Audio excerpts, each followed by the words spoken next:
नमस्कार दोस्तों, study IQ पर आप सभी का स्वागत है। किसानों के द्वारा जो मोर्चा शुरू किया गया था दिल्ली चलो कैंपेन के नाम से, वो लगभग 3 दिन पहले शुरू किया गया था और अब उसमें कई सारे किसान ऐसे हैं जो कि पंजाब और हरियाणा के बॉर्डर को क्रॉस करके लगभग दिल्ली के नज़दीक पहुंच चुके हैं।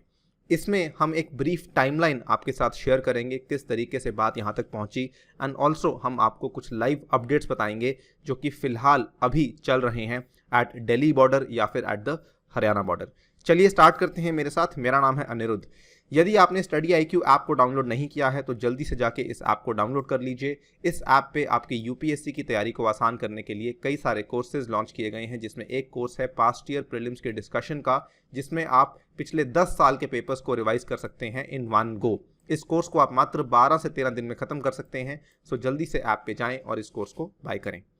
ऑल राइट, ये कहानी असल में शुरू होती है सितंबर के मिड के आसपास की बात है। वैसे ये बातचीत तो पहले ही होने लग गई थी, लेकिन मिड सितंबर में जब लोकसभा का मॉनसून सेशन इकट्ठा हुआ था, उस मॉनसून सेशन में 3 इंपॉर्टेंट बिल्स थे जिनको फार्म बिल्स के नाम से जाना जा रहा था। इन फार्म बिल्स को पास किया गया था। जब इन फार्म बिल्स को पास किया गया था उस समय भी देश भर में कई सारे किसानों ने इसके खिलाफ प्रदर्शन किया, इसके खिलाफ यहाँ पे प्रोटेस्ट किए गए थे, जिसमें सबसे ज़्यादा अगर हम देखें जो प्रोटेस्ट थे पंजाब और हरियाणा के फार्मर्स की तरफ से काफ़ी ज़्यादा भारी मात्रा में देखने को मिल रहे थे।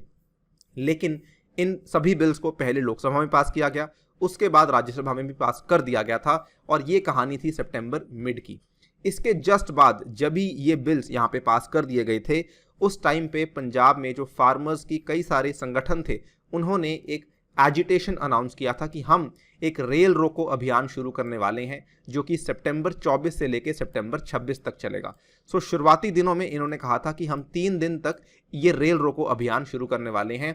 अगर यहाँ पे इन बिल्स को आप वापस ले लेंगे तो हम भी अपना जो अभियान है, जो एजिटेशन है, इसको वापस ले लेंगे। लेकिन इमीडिएटली इसके बाद क्या होता है, 27 सितंबर की न्यूज़ है, जब हमारे राष्ट्रपति मिस्टर रामनाथ कोविंद इन्होंने तीनों के तीनों फार्म बिल्स को अपना असेंट दे दिया, यानी कि इन्होंने यहाँ पे इनकी मंजूरी दे दी। तो ये जो बिल्स थे ये बेसिकली बन गए थे acts, and they became the acts pass by the union government. जब ये हुआ तो जो ये 3 दिन का रेल रोको अभियान था ये असल में जारी होता रहा। ये जारी होने तक कई सारी डेवलपमेंट्स और हुई। इसी के बीच में अगर आपने देखा तो 27 सितंबर को ये न्यूज़ सामने आती है कि प्रेसिडेंट रामनाथ कोविंद ने यहाँ पे तीनों फार्म बिल्स को असेंट दिया। वहीं पे बीजेपी यानी कि भारतीय जनता पार्टी ने यहाँ पे अपना सबसे पुराना पार्टनर पॉलिटिक्स में शिरोमणि अकाली दल SAD को अपने आप से अलग होते हुए देखा, और ये भी काफ़ी बड़ी डेवलपमेंट थी। लेकिन इसके मध्य में साथ ही में क्या होता है, just after few days, because Akalis की एक काफ़ी इंपॉर्टेंट पार्टी है पंजाब में, इन्होंने अपने 3 एग्रीकल्चरल फार्म बिल्स पास करवाए। अलॉन्ग विद यहाँ पे इन्होंने जो कांग्रेस पार्टी थी उनका भी यहाँ पे इनको समर्थन मिला, जिसकी वजह से पंजाब ने अपने 3 एग्रीकल्चरल फार्म बिल्स को पास करवाया। ये न्यूज़ आप देख सकते हैं अक्टूबर 20 की है। इसके बाद क्या होता है, इसके बाद जो आपका जो रेल रोको अभियान था वो अभी भी चल रहा था, लेकिन यहाँ पे जो अभियान ये ख़त्म होने को आया, इन्होंने फार्मर्स ने 21 नवंबर यानी कि आज से एक हफ्ता पहले फार्मर्स ने ये अनाउंस कर दिया था कि हम 23 नवंबर को जो रेल रोको अभियान था उसको यहाँ पे बंद कर देंगे। लेकिन साथ ही में फार्मर्स ने एक और घोषणा की थी कि हम अब एक नया कैंपेन शुरू करने वाले हैं, विच इज़ द दिल्ली चलो कैंपेन। और यहाँ से बात शुरू होती है दिल्ली चलो कैंपेन की। तो पंजाब में जो प्रोटेस्ट चल रहा था, पंजाब में जो रेल रोको अभियान चल रहा था, उसको यहाँ पे स्थगित किया गया, ठीक है, एंड साथ ही में शुरू कर दिया गया दिल्ली चलो कैंपेन। आपको एक चीज़ बता दूं, ये सारा का सारा जो प्रोटेस्ट था पंजाब में जब ये चल रहा था, it was a completely peaceful protest. यहाँ पे पंजाब गवर्नमेंट के द्वारा इनके खिलाफ किसी भी तरह की यहाँ पे हाथापाई नहीं हुई, किसी तरह के यहाँ पे पुलिस ब्रुटैलिटी देखने को नहीं मिली थी, ठीक है, ना ही फार्मर्स की तरफ से। ये एक पीसफुल प्रोटेस्ट था जिसमें ये लोग कह रहे थे कि हमारे जो कानून है, जो कि फिलहाल सेंट्रल गवर्नमेंट ने पास किए हैं, इनको एज इट इज़ वापस ले लिया जाए। उस केस में हम पीछे हटने को एकदम तैयार हैं, ठीक है। खैर, कमिंग टू द दिल्ली चलो कैंपेन, तो फार्मर यूनियंस ने यहाँ पे शुरू किया अपना दिल्ली चलो कैंपेन। इसको समझना होगा आपको, ध्यान से देखिए। ये है आपका नई दिल्ली, ठीक है। अब नई दिल्ली, और यहाँ पे आपको 2 शहर मैं दिखाना चाहता हूँ। एक है चंडीगढ़, ठीक है, और चंडीगढ़ के आपको यहाँ पे देखना होगा कि एक हाईवे निकल के आता है, ये वाला NH44, जिसका पुराना नाम था असल में NH1। तो जो NH1 से जानकार होंगे, उनको मालूम होगा कि NH जो 1 है इस पे कौन से इंपॉर्टेंट शहर पड़ते हैं। सबसे पहले यहाँ पे जस्ट आउट्स यहाँ पे पड़ता है अंबाला, उसके बाद आपका आता है कुरुक्षेत्र, फिर आता है करनाल, फिर पानीपत और फिर Sonipat and then you enter Delhi. ठीक है। दूसरा इंपॉर्टेंट जो रास्ता है जो कि कनेक्ट करता है पंजाब और दिल्ली को, वो आता है यहाँ से। सो ये रहा बठिंडा।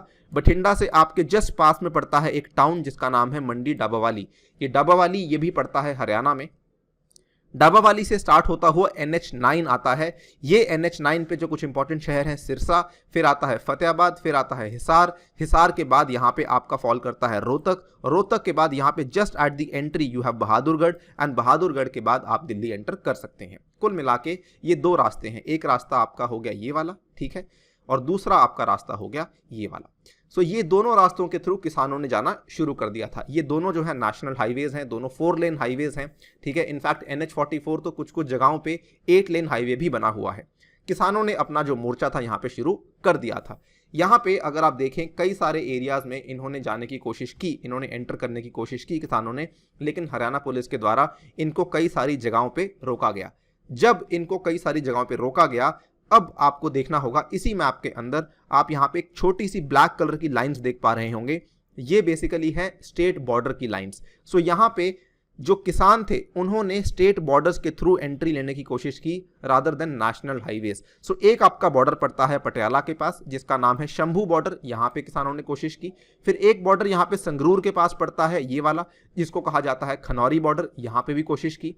इसके बाद यहाँ पे जो बठिंडा से मंडी डाबावाली का बॉर्डर पड़ता है, यहां पर भी किसानों ने कोशिश की, लेकिन इन तीनों एरियाज में भी यहां पे हरियाणा ने पुलिस को तैनात कर दिया था। यहां पे ओवरऑल जो पंजाब के फार्मर्स थे वो एक तो ये वाला हाईवे, एक ये वाला हाईवे और अब ये 3 बॉर्डर एरियाज, ठीक है, इन 5 एरियाज पे इनको ब्लॉक करने की पूरी कोशिश शुरू कर दी थी हरियाणा गवर्नमेंट ने एंड हरियाणा की पुलिस के द्वारा। आप देख सकते हैं starting from 24 November Haryana seals all the state borders, blocks Gurugram also Faridabad roads to stop the farmer protest in Delhi. इसमें आगे डेवलपमेंट्स क्या होती हैं। नाउ जब यहाँ पे फार्मर्स ने बेसिकली आगे बढ़ना शुरू किया था तो हरियाणा के द्वारा सबसे पहले तो सेक्शन 144 को यहाँ पे लगाया गया, उसको लागू किया गया। साथ ही में हरियाणा की पुलिस के द्वारा वाटर कैनन्स का भी इस्तेमाल किया गया। ठीक है। और ये आप देख सकते हैं कई सारे इमेजेस आपके सामने हैं, ये बिल्कुल लेटेस्ट इमेजेस हैं। ये कल रात की खबर है। हरियाणा पुलिस ने वाटर कैनन्स को यूज़ किया at least twice in the freezing cold. और ये जो चित्र आप देख पा रहे हैं ये करनाल के आसपास का है। उसके बाद ये वाला जो चित्र आप देख पा रहे हैं ये है अंबाला के आसपास का, जहां पे NH1 पे यानी कि NH44 पे यहाँ पे जो आप देख सकते हैं किसान किस तरीके से बैरिकेड्स को उठा के फेंक रहे हैं। एंड जो ये बैरिकेड्स थे इनकी एक लेयर नहीं कई सारी मल्टीपल लेयर्स लगाई गई थी पुलिस के द्वारा, जिसको यहाँ पे किसान हटाने की कोशिश कर रहे हैं सो दैट वो आगे बढ़ सकें। इसके बाद ये वाला चित्र भी आप देख सकते हैं, this is also another image from the NH44 जहाँ पे कितना इकट्ठ हो रखा है। एंड ऑब्वियसली इन सब चीज़ों के चलते जो नॉर्मल आवाजाही है, जो नॉर्मल पैसेंजर्स की चंडीगढ़ टू दिल्ली, अंबाला टू दिल्ली की आवाजाही है वो ऑलमोस्ट स्थगित हो चुकी है। टेम्पररी बेसिस पे यहाँ पे कोई मूवमेंट नहीं देखने को मिल रही है। ठीक है। फर्दर यहाँ पे टीयर गैस का इस्तेमाल भी किया गया वाटर कैनन्स के साथ साथ, और इसके बावजूद भी फार्मर्स जो हैं वो हरियाणा पुलिस के द्वारा ऑलमोस्ट लगाए हुए सभी यहाँ पे जो भी बैरिकेड्स थे उनको क्रॉस करके दिल्ली मार्च की तरफ आगे बढ़ चुके हैं। ये फार्मर्स जो हैं ये पंजाब से निकले हुए हैं 24 नवंबर से, लगभग 2 से ढाई दिन हो चुके हैं। अभी भी ये सड़क पर ही हैं and they are still moving towards Delhi. ठीक है। चंडीगढ़ से जो रास्ता है वो लगभग 240 किलोमीटर का है और जो डाबावाली से रास्ता है वो लगभग 300 किलोमीटर का है, but they are still stuck in the roads over here. Further अगर आप देखें यहाँ पे अब जो कहानी है वो दिल्ली भी एंटर कर चुकी है। दिल्ली में 2 इंपॉर्टेंट बॉर्डर्स हैं। Coming back to the same map over here, यहाँ पे आपको समझना होगा कि यहाँ पे सोनीपत के जस्ट बाद आता है एक शहर जिसका नाम है कुंडली। शहर नहीं, एक छोटी सी तहसील है। उस कुंडली के बाद आता है बॉर्डर। ये आप अगेन देख पा रहे हैं, ये वाली जो लाइन है डॉटेड लाइन, इस डॉटेड लाइन वाले बॉर्डर का नाम है सिंघू बॉर्डर। सिमिलरली जब आप यहाँ पे रोहतक के पास बहादुरगढ़ को क्रॉस करते हैं तो यहाँ पे एक बॉर्डर पड़ता है जिसका नाम है टिकरी बॉर्डर। नाउ यहाँ पे सबसे पहले तो किसानों ने करनाल को क्रॉस करके फिर पानीपत सोनीपत को क्रॉस करके सिंघू बॉर्डर तक पहुंच गए, यानी कि अब उनको दिल्ली पुलिस का सामना करना पड़ा। एंड देन सिमिलरली उसके बाद यहाँ पर भी रोहतक बहादुरगढ़ क्रॉस करके वो लोग पहुंच चुके हैं टिकरी बॉर्डर। यहाँ पे डेवलपमेंट्स क्या हो रही हैं। So farmers from Punjab stopped from entering Delhi at Singhu border. सबसे पहले सिंघू बॉर्डर पर भी उनको रोका गया। वहां पर दिल्ली पुलिस के द्वारा अब टीयर गैस शेल्स का इस्तेमाल किया गया। यहां पर भी आप देख सकते हैं, ये लेटेस्ट इमेज है जो कि सिंघू बॉर्डर की आपके सामने हम दिखा रहे हैं। फर्दर हम बात करें सिंघू बॉर्डर के जस्ट बाद, आज सुबह की ही खबर है, सुबह आप देख सकते हैं हिंदुस्तान टाइम्स के द्वारा सुबह 10 बजे रिपोर्ट किया गया है कि दिल्ली पुलिस ने अब टिकरी बॉर्डर को भी क्लोज कर दिया है। नाउ इनफैक्ट केवल यही नहीं, यहाँ पे कई सारे इलाकों में जो आपके बैरिकेड्स हैं उसके ऊपर बार्ब्ड वायर यानी कि नुकीली जो वायर होती है उसका भी इस्तेमाल किया जा रहा है वाटर कैनन्स के साथ साथ। नाउ इसके चलते दिल्ली में कई सारी और तैयारियां भी हो रही हैं। दिल्ली में सबसे पहले तो जो मेट्रो स्टेशंस हैं, यहाँ पे आपको मालूम होगा जो दिल्ली की मेट्रो है वो दिल्ली के आसपास के इलाकों को यानी कि गुरुग्राम को, फिर फरीदाबाद को और नोएडा को भी कनेक्ट करती है। ठीक है, अब हो क्या रहा है कि जो ट्रेन्स हैं वो केवल दिल्ली से बाहर जा सकती हैं इन तीनों एरियाज़ में, और कोई भी ट्रेन दिल्ली में वापस नहीं आ सकती, यानी कि गुरुग्राम से कोई वापस मेट्रो नहीं आएगी। और सिमिलरली यहाँ पे आपका जो नोएडा है वहाँ से वापस मेट्रो नहीं आएगी, फरीदाबाद से भी वापस मेट्रो नहीं आएगी, केवल आउटगोइंग मेट्रोस चल रही हैं। आप देख सकते हैं Delhi metro services from NCR to remain suspended on Friday, यानी कि फ्रॉम एनसीआर बाहर से अंदर नहीं आएंगी, अंदर से बाहर जा सकती हैं। तो जब वापस आती हैं तो वो खाली आती हैं। सिमिलरली जो ग्रीन लाइन है, जहाँ पे मैंने आपको बताया टिकरी बॉर्डर है, उस पे असल में पड़ता है ग्रीन लाइन। दिल्ली का एक जो ग्रीन लाइन है ये असल में कनेक्ट करता है बहादुरगढ़ के साथ। ठीक है, और यहाँ पे कनेक्टिंग लाइन है ग्रीन लाइन, और इस ग्रीन लाइन के ऊपर भी यहाँ पे एंट्री एग्जिट गेट्स को क्लोज कर दिया गया है 6 स्टेशंस पे जहाँ पे कोई आवाजाही नहीं हो रही है। साथ ही में दिल्ली पुलिस के द्वारा एक और यहाँ पे रिक्वेस्ट की गई है, बिकॉज कई सारे जो फार्मर्स थे वो ऑलरेडी जंतर मंतर पहुँच चुके थे और ये 2 दिन पहले ही दिल्ली पुलिस ने वहाँ पे उनको डिटेन और अरेस्ट करना शुरू कर दिया था। यहाँ पे दिल्ली पुलिस ने यह भी रिक्वेस्ट की है दिल्ली गवर्नमेंट से कि हमें 9 स्टेडियम्स हैं जो कि स्पोर्ट्स स्टेडियम्स हैं, हमें वो चाहिए ताकि हम उनको टेम्पररी जेल्स यानी कि कारागार की तरह इस्तेमाल कर सकें for farmers, says the Delhi cops. हालांकि इसमें जो लेटेस्ट डेवलपमेंट हुई है ये आज सुबह 11:15 की डेवलपमेंट है, एंड इमीडिएटली 1 आवर के बाद दिल्ली गवर्नमेंट ने इस पर्टिकुलर रिक्वेस्ट को यहाँ पे डिनाई कर दिया है। फिलहाल जो सिचुएशन है वो काफ़ी गंभीर है। As you can see farmers are still on the roads और प्रोटेस्ट अभी भी चल रहे हैं। As we are talking farmers कहीं ना कहीं पुलिस के साथ यहाँ पे कहीं ना कहीं तो क्लैश में हो ही रहे हैं। ठीक है, इस वीडियो में फिलहाल इतना ही। जो भी आगे डेवलपमेंट, जो भी आगे अपडेट्स होंगे उसको हम जल्द ही आपके सामने पेश करेंगे। Thank you for listening, stay tuned and stay safe.